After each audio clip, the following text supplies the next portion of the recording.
Hello friends, welcome to commerce with SS. मैं हूं आपका दोस्त और गाइड सुखजिंदर सिंह। अभी तक हमने ट्रांसपोर्टेशन में नॉर्मल प्रॉब्लम सीखे हैं, जहां पर हम IBFS सॉल्व करते थे LCEM, WAM और NWCM मेथड से। आज हम उसमें ही फर्दर कुछ न्यू टॉपिक सीखने वाले हैं, जो कि है प्रोहिबिटेड रूट ट्रांसपोर्टेशन प्रॉब्लम।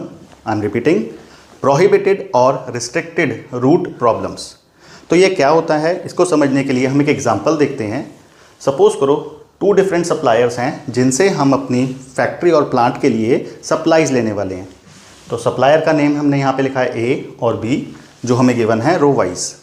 और 3 डिफरेंट प्लांट लोकेशंस हैं, जहाँ पर हमको उनसे सप्लाईज अपने बिजनेस में बाय करके लानी है।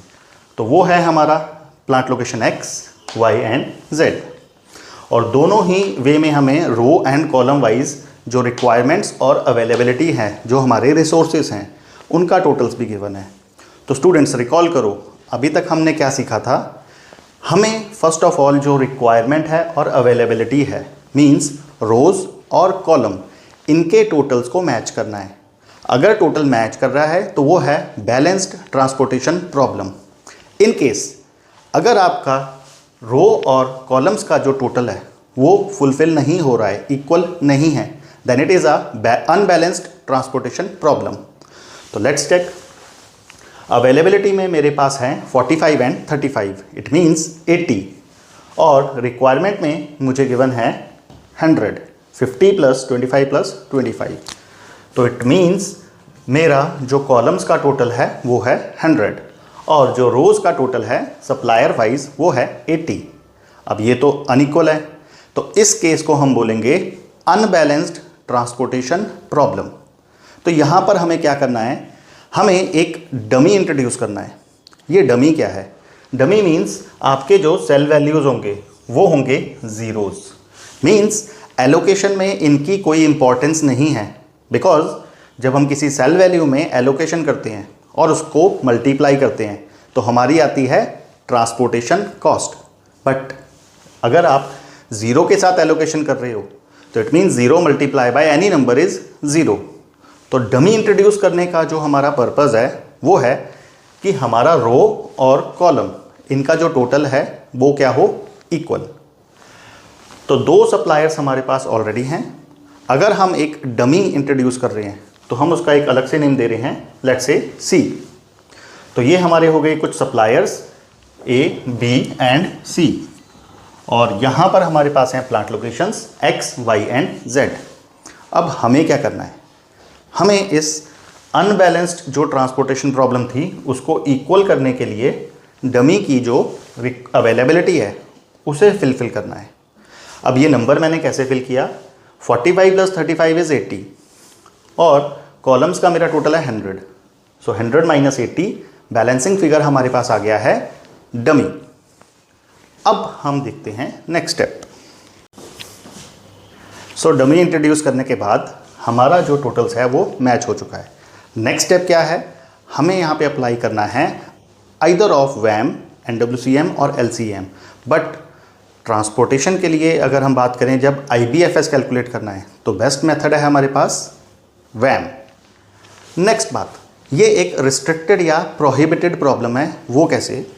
जो सप्लायर A है वो प्लांट लोकेशन X को तो सप्लाई कर सकता है, बट प्लांट लोकेशन जो Y है उसमें A को सप्लाईज देना प्रोहिबिटेड है, रिस्ट्रिक्टेड है। It means supplier A will not distribute और supplies to the plant location Y।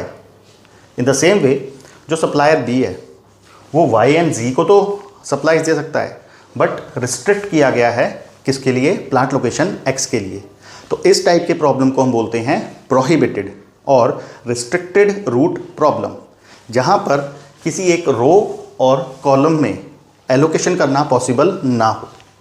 तो यहाँ पर हम क्या करेंगे, इन वैल्यूज़ को हम आइदर M डिनोट कर सकते हैं और इन्फिनिटी। तो मैं इसको यहाँ पर इन्फिनिटी के साइन से डिनोट कर रहा हूँ। इस इन्फिनिटी का मतलब है इन सेल्स में हम एलोकेशन नहीं कर सकते हैं। तो इस इन्फिनिटी की वैल्यू क्या होगी, इग्नोर करेंगे। मीन्स इस इन्फिनिटी की कोई वैल्यू नहीं होगी और कैलकुलेशन पर्पस के लिए ये हमारा काउंट नहीं होगा। तो let's apply WAM on this restricted route problem.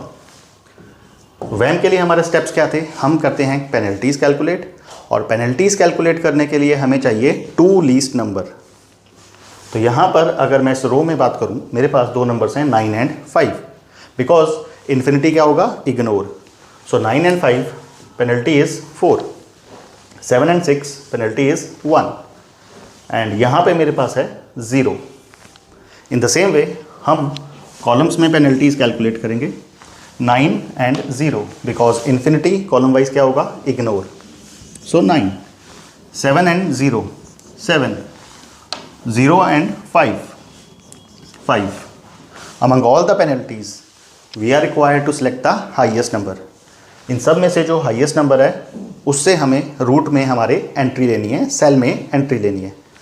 तो 410975 हाईएस्ट नंबर इज़ 9, तो ये हमारा क्या हो गया, एंट्री पॉइंट। 9 से अगर हमने एंट्री लिया है तो हमें देखना है कि इनमें से कौन से सेल में एलोकेशन होगी। सेल एलोकेशन का रूल क्या था, लीस्ट नंबर। तो 9 एंड 0 में लीस्ट नंबर इज 0, सर्कल। अब एलोकेशन के लिए मेरे पास नंबर है इस रो में 20 और कॉलम वाइज है 50। तो इट मीन्स यहाँ पर मेरा एलोकेशन कितना होगा, विच एवर इज लेस 20, और ये मेरा रिक्वायरमेंट क्या हो गया है, फुलफिल। नेक्स्ट थिंग, अब चेक करोगे कॉलम एक्स में हमारे पास 3 नंबर्स थे जिसमें से एक सेल में एलोकेशन हो चुका है, और बी जो है यहाँ पर हम एलोकेशन नहीं कर रहे हैं, means supplier B will not supplies to X. ये एक रिस्ट्रिक्टेड सेल है, रिस्ट्रिक्टेड प्रॉब्लम है। तो इस केस में हमारे पास ओनली 1 सेल बचा है एलोकेशन पर्पस के लिए, 9। तो 9 में हमारा क्या आ जाएगा, सर्कल। यहाँ पर मेरा बैलेंस कितना है, 50 - 20 इज़ 30, और यहाँ मेरा बैलेंस है 45। सो 30 और 45 विच एवर इज लेस 30, और मेरा इस कॉलम का रिक्वायरमेंट भी हो गया है फुलफिल। अब अगर आप चेक करो, रो ए में हमारे पास 3 सेल हैं जिनमें से 9 पे एलोकेशन हो गया, और प्लांट वाई रिस्ट्रिक्टेड है। तो इट मीन्स ओनली ऑप्शन हमारे पास क्या बचा है, अब प्लांट जी पे एलोकेशन। यहाँ पर मेरा बैलेंस 30 - 45 इज 15 और 25। सो 15 और 25 विच एवर इज लेस 15, और ये मेरा रिक्वायरमेंट क्या हो गया, फुलफिल। अब इन द सेम वे यहाँ पर मैं बात करूँ, मेरे पास अभी 2 सेल वैल्यूज़ हैं एलोकेशन के लिए, तो यहाँ कोई बैलेंसिंग फिगर नहीं है हमारे पास, और यहाँ पर हमारे पास ओनली 1 सेल है एलोकेशन के लिए, बिकॉज ये लाइन हमारी क्या हो गई है, कट। यहाँ पर कट, तो इट मीन्स ओनली सिंगल जो सेल एलोकेशन के लिए अवेलेबल है प्लांट बी के लिए वाई लोकेशन पे, वो है 7। 7 में हमारा जो नंबर आएगा वो होगा 25 और 35, विच एवर इज लेस 25। तो ये रिक्वायरमेंट भी फुलफिल। एंड लास्ट हमारे पास ओनली 1 नंबर बचा है एलोकेशन के लिए, 6। सो 35 - 25 10, और 25 - 15 इज ऑल्सो 10। तो जैसा कि मैंने बताया था आपको, जो लास्ट नंबर है वो रो और कॉलम वाइज क्या होगा, इक्वल। तो इस केस में हमने क्या सीखा है, एक क्विक रिकॉल। हमने पहले देखा ये एक अनबैलेंस ट्रांसपोर्टेशन प्रॉब्लम था, बिकॉज हमारा रो और कॉलम का जो टोटल है वो मिसमैच है। तो बैलेंसिंग फिगर हमने क्या इंट्रोड्यूस किया, दिस इज सी, जिसको हमने क्या बोला, ये है हमारा dummy.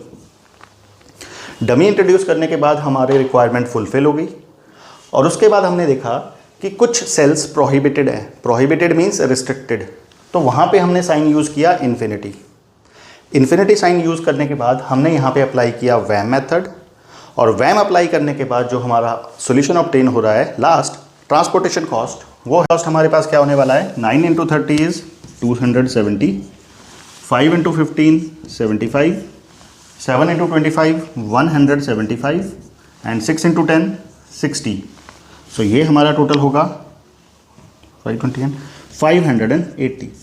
So 580 is your transportation cost, और ये हमने क्वेश्चन सॉल्व किया है unbalanced along with prohibited route problem.